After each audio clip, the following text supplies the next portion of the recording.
Thank you very much for that lovely introduction. Well, I thought my role today would be to start out by introducing you to comets. Not everybody's familiar with them. To set the stage for Martin, who will tell you about some fabulous results of the Rosetta mission. But I'll touch upon some mission results also. But let's take a look and go back in time and look at a little bit of history of comets.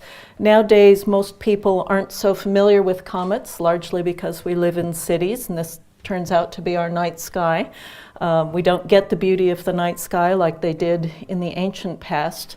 But let's transport ourselves backwards in time and look at what the skies used to be like.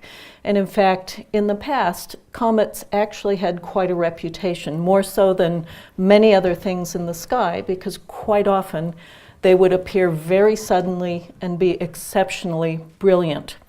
And so in fact, people often, as they tried to make sense of their world and their universe, attributed things to comets that we know now aren't correct, but it makes for a very interesting history.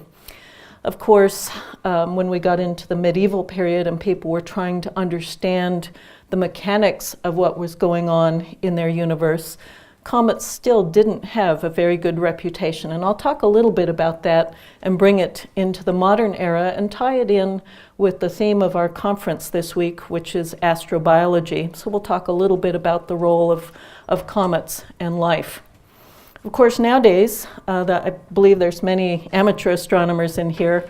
Comets are enjoying a very nice rebirth in the sense that they're some of the most beautiful things that we can look at in the sky. And in fact, some of the most spectacular images we have of comets are from the amateur community with their small telescopes. And in fact, I think a lot of cometary science involves the collaboration between the amateurs and the professionals. The professionals are studying comets using some of the world's largest facilities. This is the Gemini 8-meter telescope in Chile. Comets tend to be relatively faint, and to get at the science we would like, you do need very large telescopes such as 8 and 10-meter class, and hopefully the 30-meter class telescopes. Comets can be studied at all wavelengths, from optical, infrared, to now they're starting to use the large submillimeter array. This is an array of telescopes at about 17,000 feet in Chile. This is the ALMA array. And of course, to get at some of the wavelengths to scientifically study the comets, we have to be in space because the light's blocked by the Earth's atmosphere. But then again, the most beautiful images are done by the amateurs, in large part because when the comet develops this beautiful tail in the sky, they get relatively close to the sun, so you have to look at them just before the sun rises or after the sun sets, and the large telescopes have trouble pointing over that far. This was actually a photograph taken of Comet ISON in 2012 as it was approaching its perihelion, and this is looking in the Las Palmas, Tenerife. Let's go back in time and look at the reputation comets have had, and sad to say it has not been a very good reputation. If we look historically at the records of comets, we've got records back as far as we can find historical records. Comet Halley was observed before Christ. But if you look in the medieval period, comets had a particularly bad reputation. Up at the top is a part of the Bayeux Tapestry, which depicts the overthrow of King Harold by William the Conqueror in 1066. And if you notice at the top, this is the cause of this disaster of the time. This was a rendition of Comet Halley. In the lower image, which is a woodcut from the 1600s, you see a depiction of the destruction of a city in the 4th century by an exceptionally bright comet. So this is what people thought comets caused, and in part it's because they would appear very suddenly in the sky.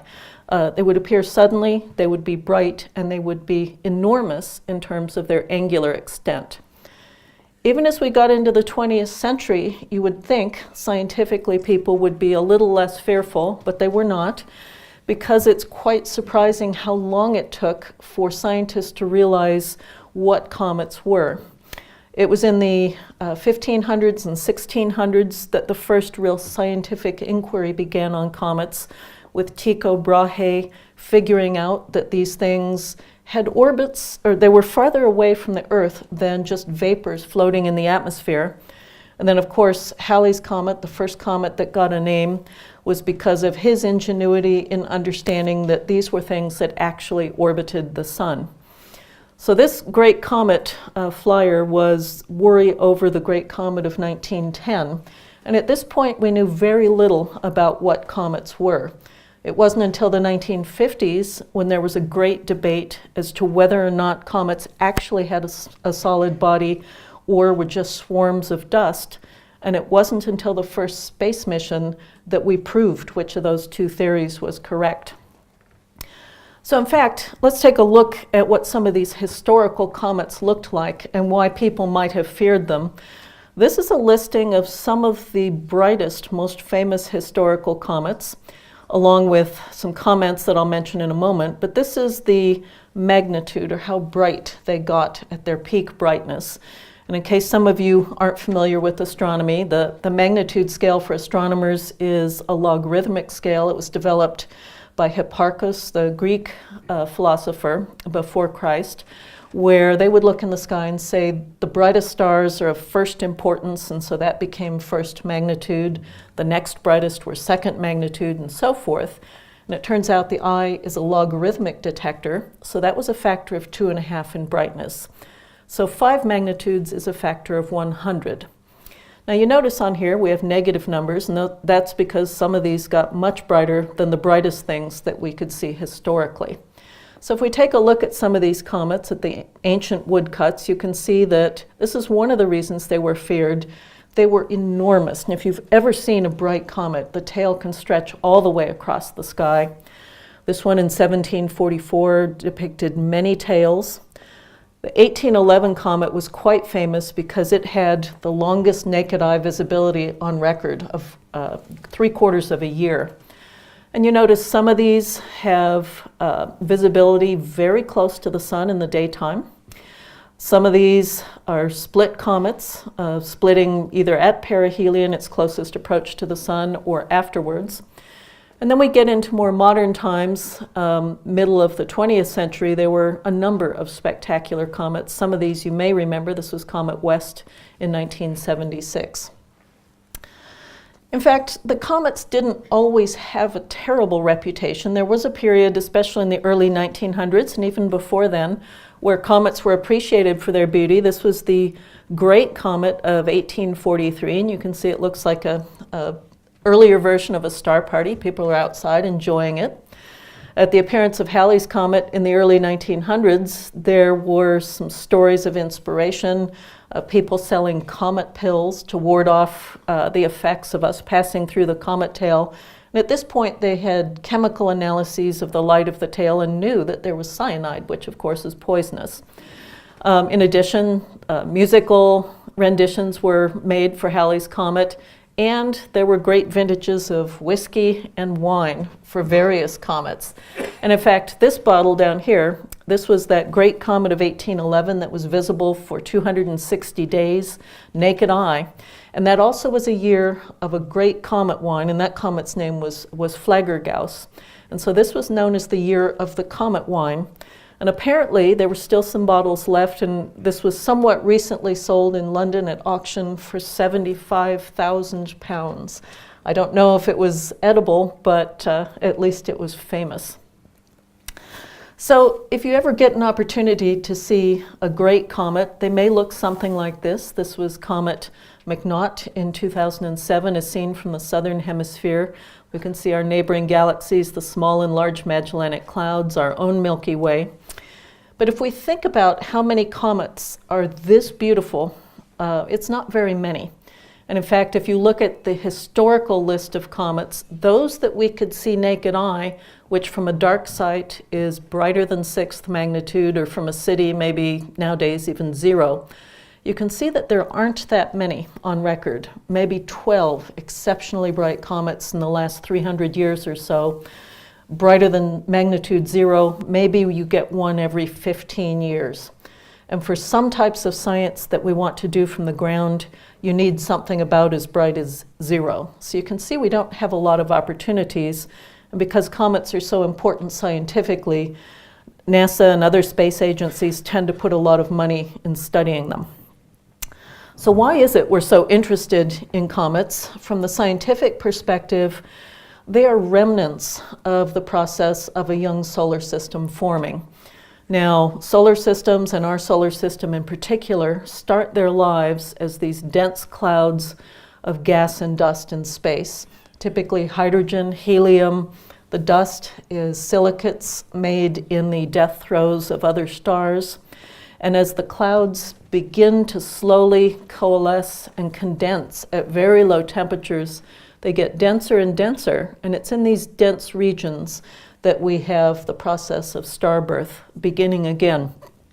In these very cold regions, we also get ices freezing out on the silicate grains. There's a lot of interaction with the ultraviolet from some of the nearby stars, and you get coatings of organics forming on these icy grains. So this is the very starting ingredients for building a planetary system.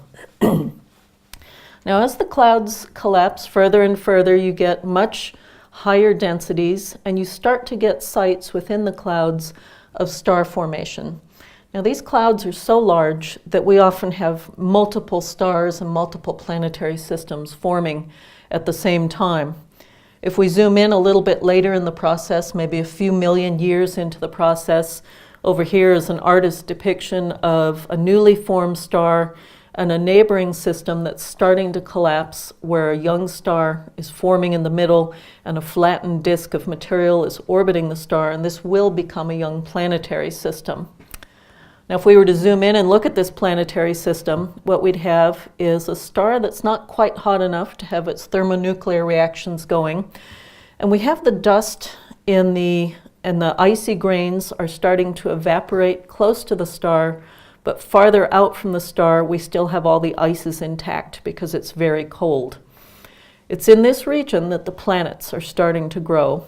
And they grow stepwise, first by tiny little dust grains clumping together a millionth of a meter in length, up to centimeter scale, eventually to meter size, and they start to collide faster and faster, getting up to kilometer sized, and finally to what we would call a planetary embryo, hundreds of kilometers.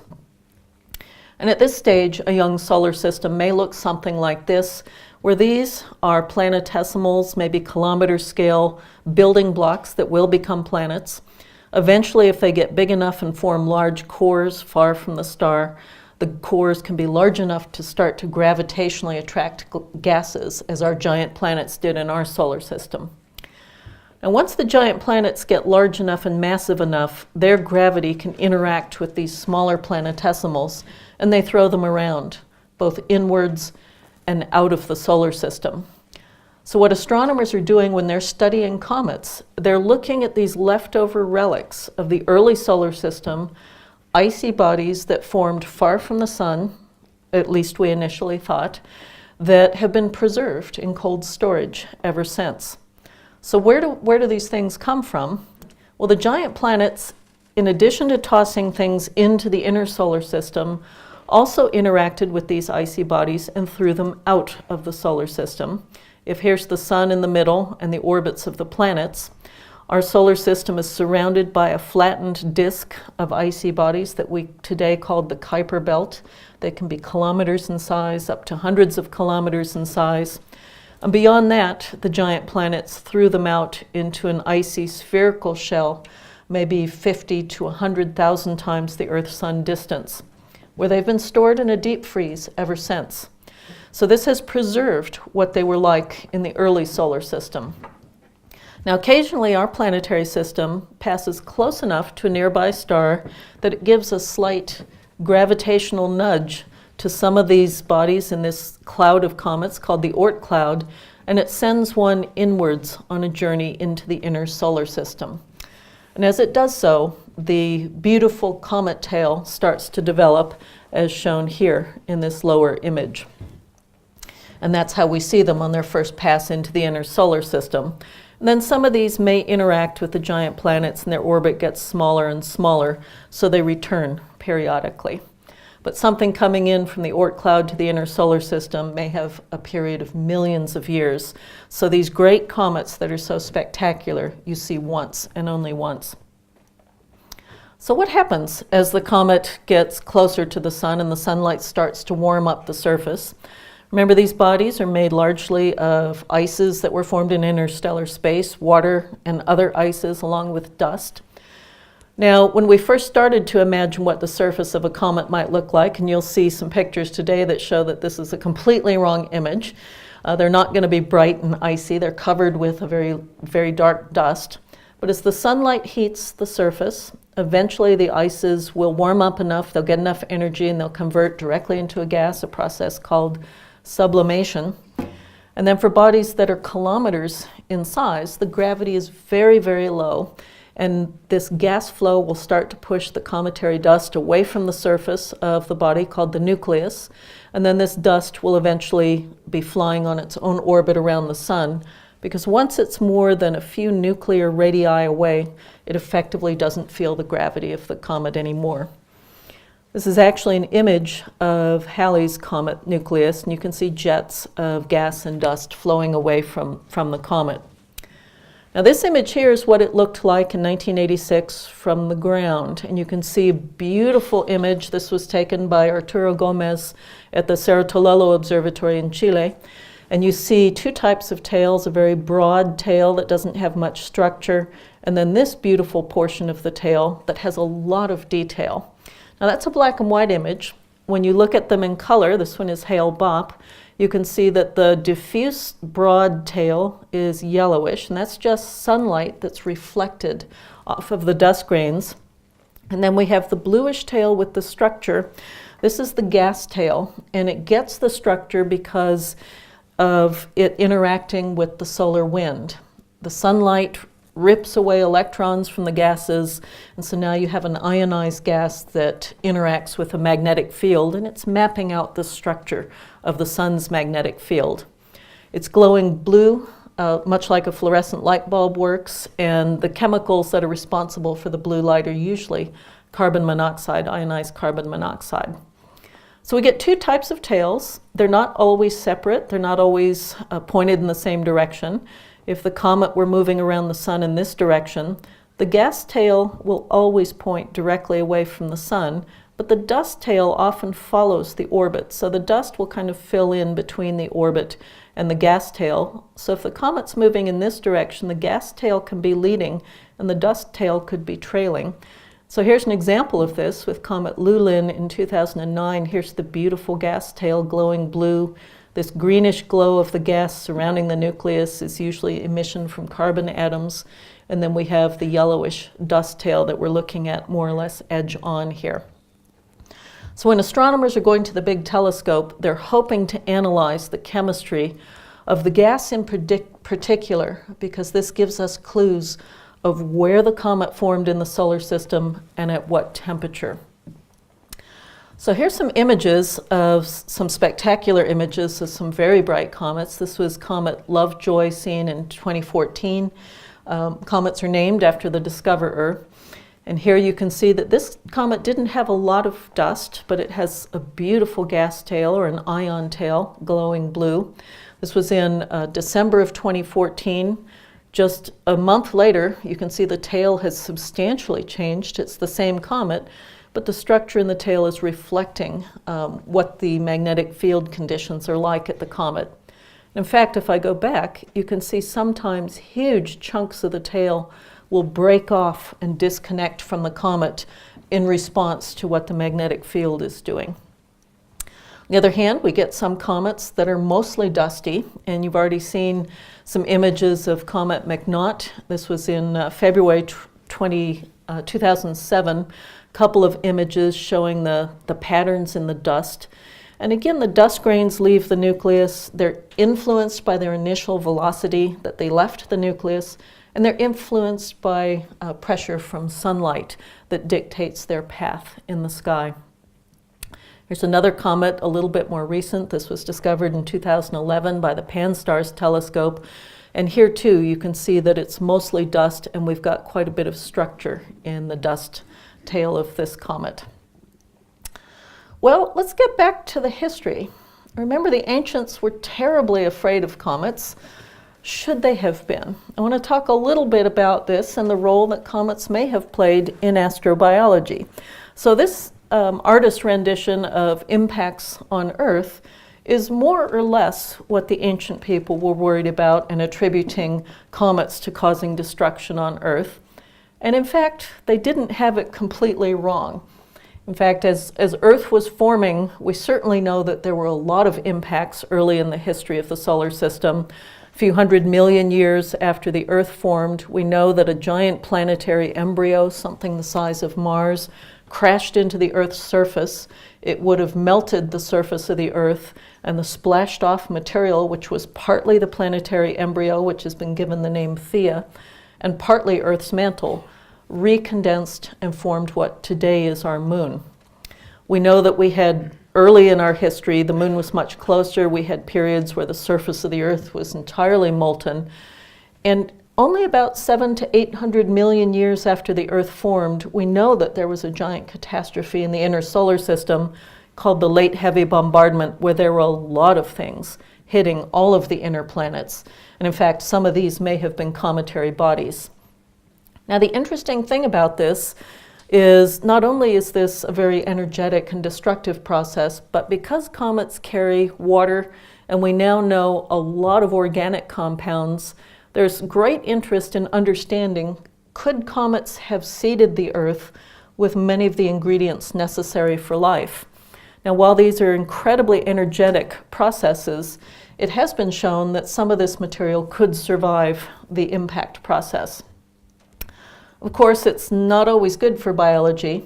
We know of 5 major mass extinctions in the historic record. The largest of these was 250 million years ago, where 96% of all life was destroyed. And we know that one was massive volcanic eruptions, as was the one at 200 million years. The other two were probably, the earlier ones were probably volcanic. But this one at 65 million years ago, we know for a fact it was something that hit Earth. And we know this from a thin centimeter-sized layer of the element iridium that's found all over the world. And this is something that's relatively rare in the Earth's crust because it's so dense, but it's very common in comets and asteroid minerals. And so in fact, we know that this was an outside impact that hit in the Yucatan Peninsula, which was partially a region underwater, and it hit a very limestone-rich region. So what would have happened at the time was massive tsunamis that would have inundated the coastlines everywhere. The energy would have propagated through the planet. You would have had tidal waves over in India on the opposite side of the world. A lot of fires and dust would have been lofted into the atmosphere, providing a scenario for a nuclear winter where the sunlight is cut out for a while. But probably more devastating was the fact it landed in limestone, which would have released a lot of carbon dioxide into the atmosphere, and that could have taken tens of thousands of years to remove from the atmosphere. So these things, while they can bring ingredients necessary for life, can be devastating. Although there have been some alternate ideas for what caused the demise of the dinosaurs, scientists think the leading idea is most likely an impact. And at this point, we wouldn't know if it's cometary or asteroidal. Well, you might think, well, that was 65 million years ago, but this sort of thing still happens now. And in fact, in 1908, there was a massive explosion in Siberia, in Tunguska, located about here. It didn't make a crater, but it flattened trees in a very large radius, and the shock wave was felt over in Europe and in London. Now, had this impacted in a civilized area, it would have been devastating. More recently in Sudan, in 2008, on October 6th, an object was detected in surveys looking for hazardous things heading towards Earth. It was only a few meters in diameter, and they discovered it one day before it was going to hit the Earth. And in fact, they got a lot of science on it. This shows brightening and dimming the light curve of the object. It was a very irregular shape. They predicted where it was going to hit over Sudan, and they warned the government of Sudan just so that they wouldn't think that it was an attack by some unfriendly nation. And then, of course, scientists rushed to the desert to pick up pieces of the meteorite. Another one, even more recent, that was a much larger explosion was over Chelyabinsk in Russia in 2013. We had no warning of this one.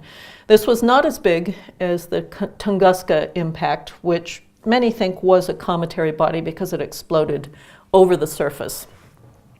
So in fact, comets can both play a role in a positive side and a negative side for astrobiology. Now, it may seem in our quest to study the composition of comets and get back to the early solar system and how our planets formed, that it would be a fairly straightforward manner of looking at the chemistry. But comets aren't so well behaved all the time, and I wanted to show a little bit about some of the bad behavior. This is an example that we simulated at a public event showing a possible comet outburst where there may be a buildup of gases that are sublimating from lower temperature ices such as carbon monoxide or carbon dioxide, causing an explosion of activity from the surface. We certainly see spectacular images of this occurring in comets. This was Comet Holmes that had a huge outburst where it increased in brightness. This is a composite image of 17 magnitudes in the period of 2 days from a massive outburst. And then some of the image processing show that large pieces of the comet were leaving the nucleus. So this was splitting apart and fragmenting. Many other comets do this, but on a much smaller scale. If we take a look first at this little video, this is Comet Tempel 1 from the Deep Impact mission. This is a movie made upon approach. All these flecks of light are just field stars passing through. You can see little outbursts occurring periodically. We looked at this for months. You'll see a large outburst occur in a moment. Most of the little ones would have gone unnoticed from Earth because it didn't brighten that much. The big one actually was recorded by Hubble Space Telescope just by chance because you can't predict these. And many other comets have these type of outbursts. Here's Schwarzmann-Wachmann 1, where it's pre-outburst, there was an outburst, and then it starts to fade again. And in fact, probably most comets exhibit this sort of activity. Another thing related to the outbursts is fragmentation or splitting. One of the more famous ones historically was Comet Biela, which was observed to have split into two pieces in 1846 and then completely broke apart in 1872 and was forever lost. There's been periodically people trying to hunt for the missing fragments, but it probably completely disintegrated. And until we got the opportunity to look with Hubble Space Telescope at the process, we didn't know if they completely disintegrated or not. But that with this beautiful image from Hubble Space Telescope of the Comet 1994 S4 Linear, you can see it's broken up into numerous pieces. Another image down here of Schwarzmann-Wachmann 3. This one, interestingly, people started to look chemically to see if the pieces were different from each other and if comets were put together from building blocks in the solar system that had moved around from different distances. And of course, whenever the Earth passes through the orbit of one of these comets with all this debris left, you get meteor showers, which even today, the movies seem to portray as terribly hazardous, but in fact we know the meteor showers are not this dangerous unless it broke up right in Earth's orbit. Instead, we as amateurs and professionals alike like to go out and enjoy the beauty of a meteor shower because typically the pieces are centimeters in size and burn up in the Earth's atmosphere. These are two showers, the Perseids, which has the parent comet, Comet Swift-Tuttle, and then the Lyrid shower with Comet Thatcher. Just a few more images, and I like these pictures because it gets us back to our primitive days where we can look at the night sky and just appreciate the beauty. Now, occasionally you go through particularly intense showers where we're passing through a lot of debris. This can be caused by a breakup, a complete disintegration of a comet, and in fact, after Biela's comet completely disintegrated, there were reports of massive meteor showers. Other comets, for example, Comet Tempel-Tuttle, has huge storms of meteor showers, and that's because the debris in its orbit is clumpy. And so we have portions of the orbit with very little dust and portions with massive amounts. And I've personally never seen a meteor shower, but I think it would be spectacular. Now, more recently, we've had sort of an identity crisis with comets. In the past, any child you were to ask what is a comet or what is an asteroid, there was a very clear-cut definition. Asteroids were rocky, they formed between Mars and Jupiter. Comets were icy. Well, in fact, fairly recently, things that were in the asteroid belt and expected to be asteroids were suddenly observed to develop tails.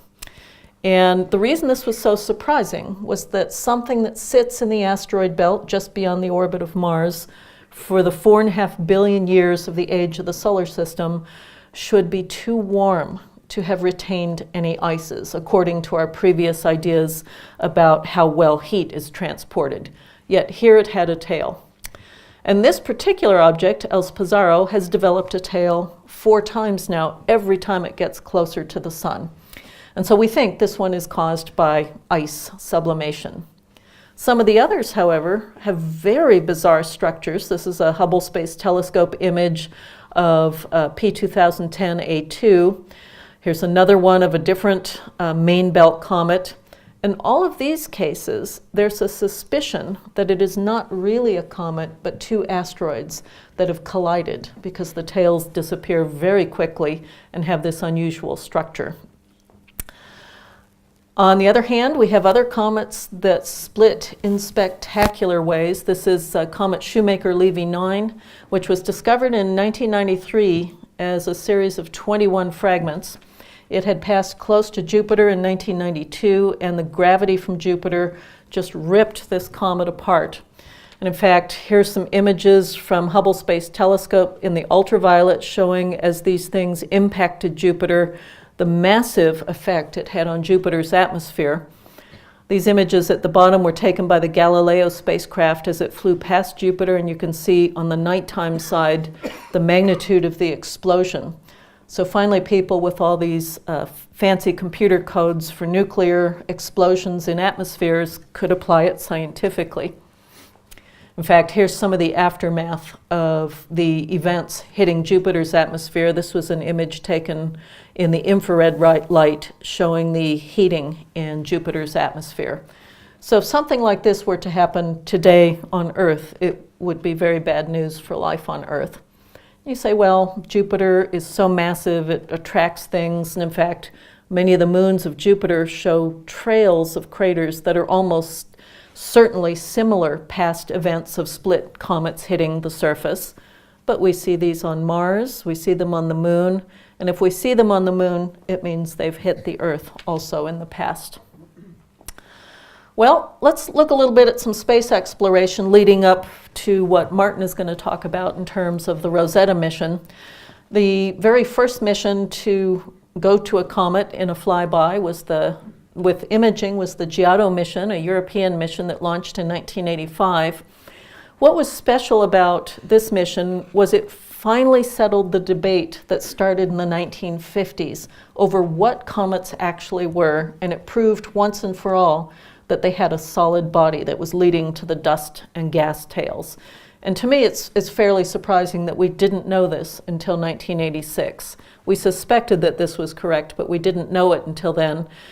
We also discovered that they were mostly made of water, and the other 2 most important gases were carbon dioxide and carbon monoxide, and that the dust grains were organic rich. Now, the U.S. first venture to comet science wasn't actually a comet mission. It was a military mission to test space technologies, and that, in particular, a new type of ion drive engine. But in the end, they said, well, if you have a target of interest, we could go past it. And so they flew past the nucleus of Comet Borrelly and got a much more detailed picture than we had of Comet Halley. And we start to see features on the surface. But in this case, what was puzzling to scientists was, where's the water? It looked dark, and there was no hint of ice on the comet. Well, moving on, then NASA decided it was worth spending $300 to $500 million per mission on these cheaper, better, faster Discovery class missions. And the first ambitious mission was Stardust, to fly through the gas and dust cloud of Comet Wild 2, collect some dust in aerogel, which is a very low density glass that slows down the dust very quickly so it doesn't melt, and then bring it back to Earth. And so the capsule landed on Earth, and they were able to look in the aerogel and find the tiny little comet grains. This is about a few millimeters in scale, and then this is one of the grains seen under an electron microscope.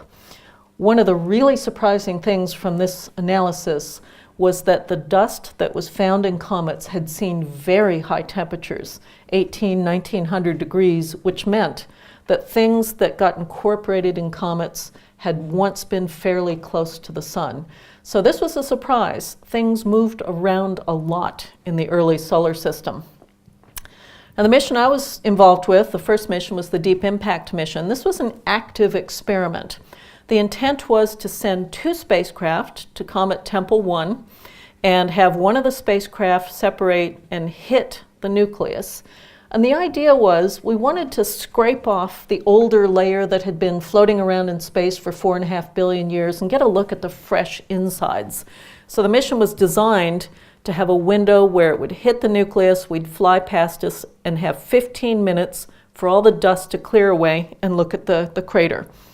Well, we got a big surprise. The comet mass was not what we expected. It was very low density, and the dust didn't clear away for hours, so we never saw the crater on this mission.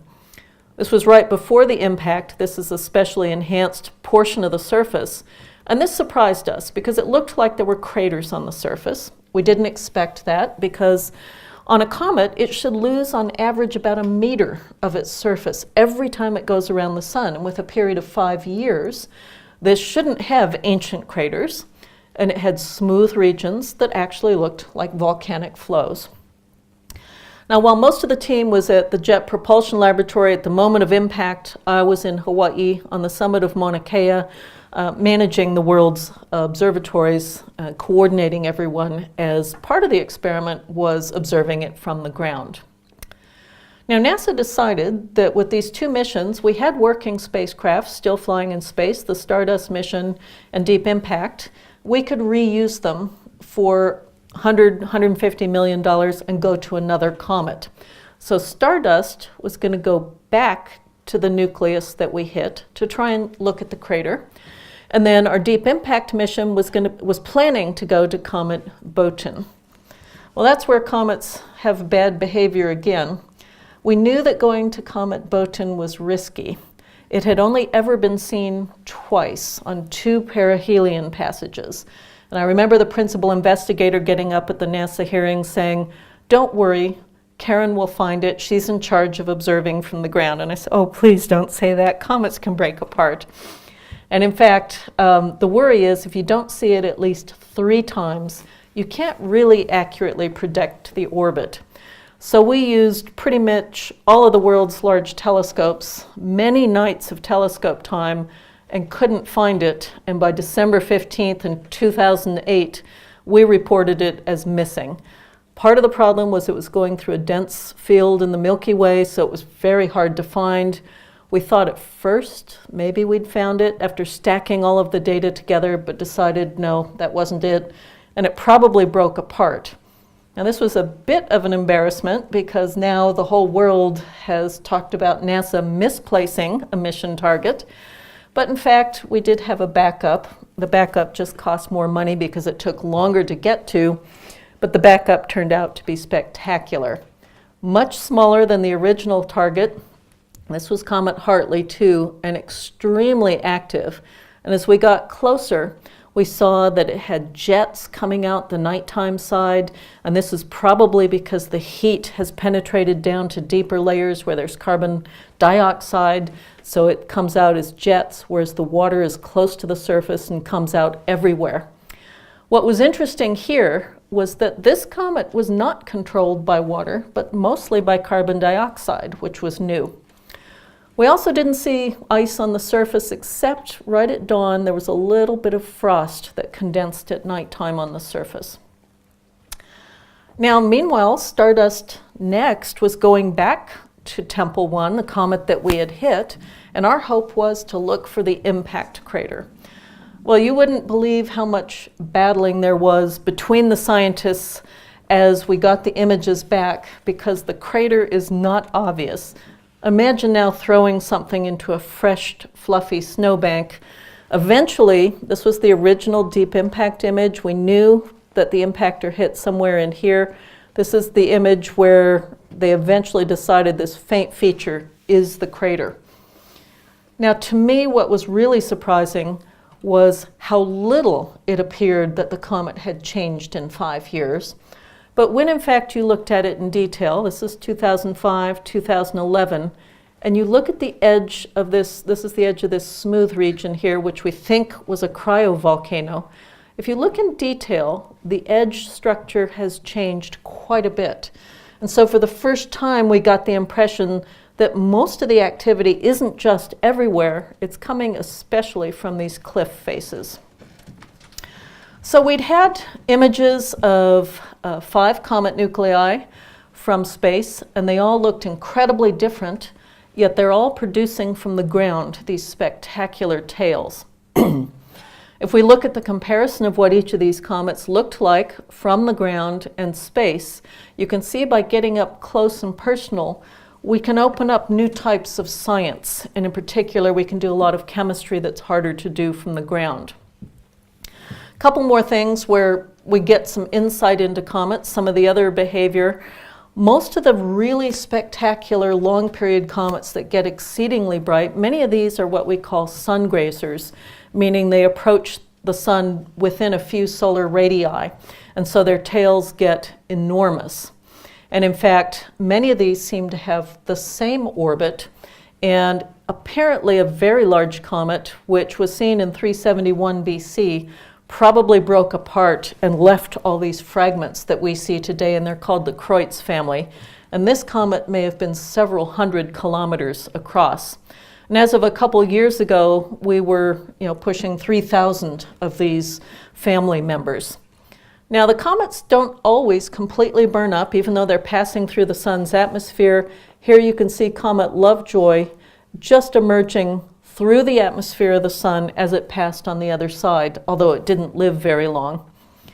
This is a quick video that shows Comet Lovejoy as seen from the U.S. International Space Station astronauts. You can see the tail just rising above the horizon, and then very quickly sunrise follows. Because when the tails get this big, they are quite close to the sun. So moving onwards, this is Lovejoy as seen from the ground. You don't always get the entire comet again because the sun's about to rise here. Finally in 2012, we thought we had the opportunity of a lifetime to get one of these sun-grazing comets in the modern era, not as they were in the 1500s, but we could put all of our modern technology on it. This was Comet ISON that was discovered in 2012 in Russia. And what was special about it was, it doesn't look all that great when it was discovered, but it was exceptionally bright given its distance from the sun. Here's its orbit relative to the inner planets. And the amateurs started to observe it, and the predictions were that it could become spectacularly bright. The problem was there had been a comet in the past that was supposed to do this, and that was Comet Kohoutek. And any comet scientist knows that the press really got a hold of Kohoutek and said it was going to be the comet of the century. And while it was great for scientists, it wasn't so great for the public, and so it was considered a failure on the part of science. So what about ISON? Well, what the scientists and the public really wanted was this spectacular comet of 1882 that became naked eye brightness -17 and was seen a degree or two from the sun in the daytime. And here's some images at night. These were some of the earliest photographs made, and you can see the reflection of the comet tail at night on a lake. That's how bright it was. Well, sadly, this comet didn't turn out to be -17, but nevertheless, we had to prepare for that. And so all the world's observatories and many of the US and other assets in space were redirected to look at the comet. And although it didn't turn out to be -17, it turned out to be a very beautiful comet. You can watch the tail develop in these series of images. The perihelion was late November of 2013. These are some of the last few images from the amateurs again of the comet as it's heading towards the sun. Don't even see it from here in this one. It's a little bit faint. This was over here it is, Mount Fuji in Japan. And then finally, the solar observatories looked at it as it headed towards the sun. So here's the long tail as it comes inwards.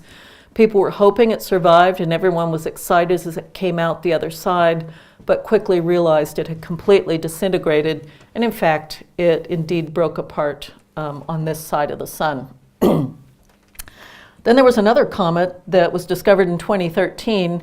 The initial orbit suggested that it was likely to hit Mars. Now, this had a lot of people worried because we had so many spacecraft and assets on Mars that they very quickly tried to move things to put it on the other side of the planet. Not so much that the comet would hit the spacecraft, but the tail with all this big debris could in fact damage the instruments. So while we don't have images of a beautiful comet from the surface of Mars, this might be what it would have looked like, or from the rovers looking at sunset. So we can imagine what it looked like on Mars. In fact, we do have HST image. You couldn't get an image at the same time of comet sighting spring and Mars because their brightness levels are so different. So this is a composite image, but shown to scale. So you can see just how big the tail is of this comet. Although there is a beautiful amateur photograph by Damian Peach showing both in the same image with sighting spring and Mars. Well, to finish up, maybe we're getting things back in space because instead of comets and asteroids hitting the Earth, we're starting to throw things at things in space. From Deep Impact, the Near spacecraft ended its mission by smashing into an asteroid, and we're starting to throw things at the moon and other places, partly to hunt for water, which is an essential resource both for traveling into space. And again, we're getting back to the astrobiology. One of the key questions about comets is trying to understand if the Earth formed in the inner solar system close to our sun where it was really too warm to have water, how did we get the ingredients for life? And could it have been comets that delivered some of those ingredients? Because where we're at now, although we look like we're on a water-rich world, we actually don't have that much water on Earth. The three leading ideas of where we could have gotten the water is, number one, maybe even though we were very close to the sun and we couldn't have had ice where Earth formed, the gas, the water molecules, could have stuck to the tiny little dust grains as Earth was building up. There's also ideas about if you have a molten surface of the Earth, you could have hydrogen in the atmosphere, chemically combine and make water, or wet things simply smashed into the Earth and delivered material to the surface of the planet.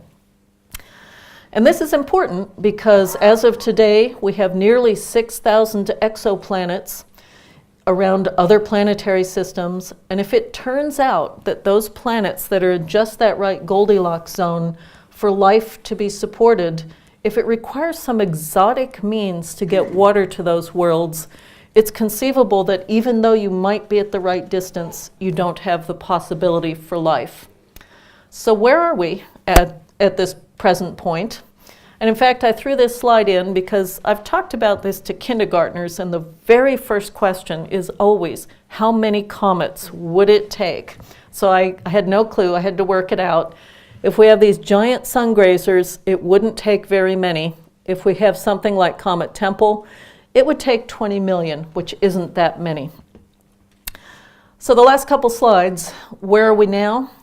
The comet role isn't yet clear because we haven't observed enough comets. We've got a handful where we've made some of the necessary chemical measurement to try and distinguish between the sources, and it may be that all three sources are important.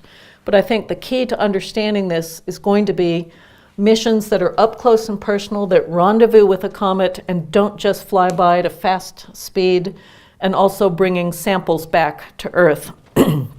So the last slide, as I was preparing this, I found this advertisement from 1910 in Hawaii, and it was a bill of advertisement to try and get people to buy land in Waikiki Beach.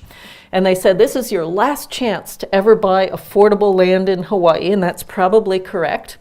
If you were to go out and look at some of the property, they were willing to take you by automobile to go see Halley's Comet as it approached in 1910. So I think this is a very fitting end to a talk where some of the main focus of astronomy in Hawaii, especially from the planetary side, has been looking at comets and their role in astrobiology.